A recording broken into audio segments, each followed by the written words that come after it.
Okay, this proof's going to take a little bit longer, a few more steps. Go ahead and pause and write down your given, your proof, and your diagram, and then we can get started. So what we've been doing is starting with our given as parallel lines, so we can keep doing that. M is parallel to N.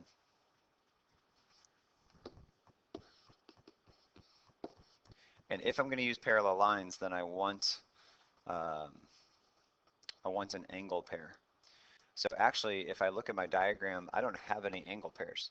Like angle 1 and 2 is an angle pair, but those are vertical, and so that doesn't have anything to do with parallel lines. I do have an angle pair, sorry. Angle 1 and 3 don't match anything, but angle 2 and 3 is the only angle pair of my new angle pairs.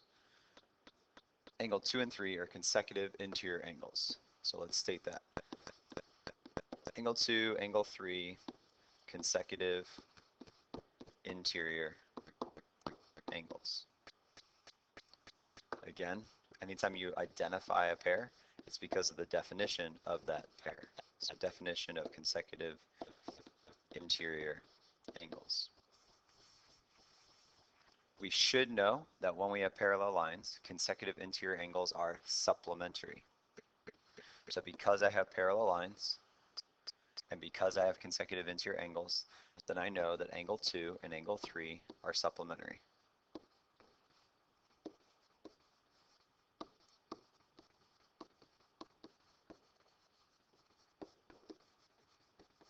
Again, when I state the relationship between the angles in that pair, I'm using the theorem. So consecutive interior angles theorem. So now I know that 2 and 3 are supplementary. There's not really a good way to show that on the diagram, so I'm going to use one congruent mark and two congruent marks to show that they're not congruent to each other. They're two different measures. So 2 could be 60 degrees and 3 could be 120 degrees. So I have consecutive interior angles. I have 2 and 3 are supplementary. I want to show that 1 and 3 are supplementary. So a lot of supplementary going on. There's no way to go just straight from 2, 3 supplementary to 1, 3 supplementary. So I have to go back and look and see what else I have in the diagram. The only other thing I have in the diagram are vertical angles. Angles 1 and 2. Vertical angles are vertical angles. Since that's the only other thing I have, let's just start there. Vertical angles do tell me something, but I'm going to go down to another line and I'm going to say angle 1 and 2 are vertical angles.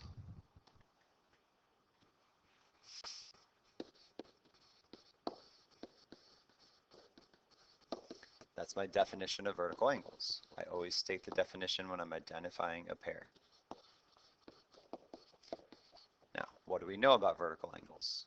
We know vertical angles are congruent. So step number 5 is angle 1 is congruent to angle 2. That's the vertical angle theorem.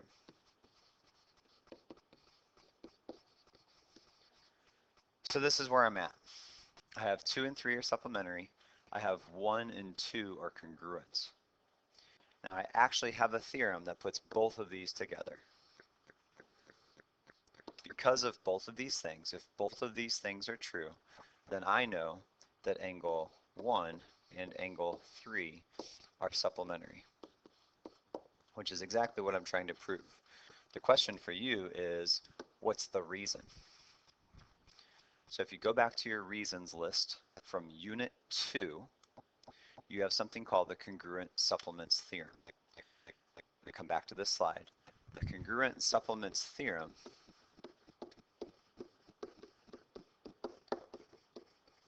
says that if, I'm going to use numbers here instead of just words.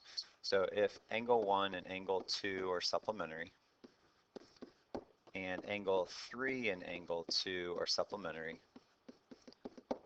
then because 1 and 3 are supplementary to the same angle, 1 and 3 are congruent. That's what the theorem says. Now these 1 and 2s and 3s don't have anything to do with the previous slide. It's just making those numbers up. The converse for this theorem starts with you have two angles that are congruent to each other.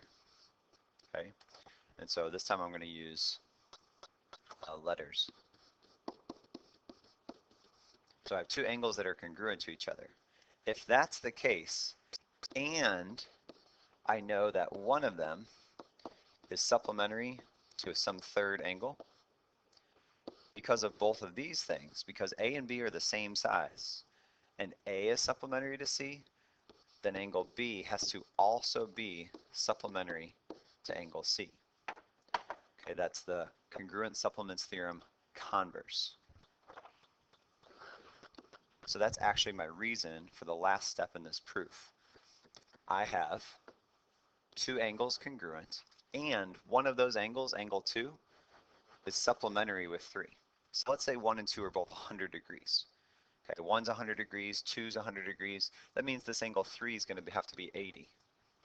Well, if 3 is 80 and 1 is still 100, angle 1 and 3 are also supplementary. So this is called the congruent supplements theorem converse. And if you didn't know that very well for the last unit, you'll get to practice it with this unit.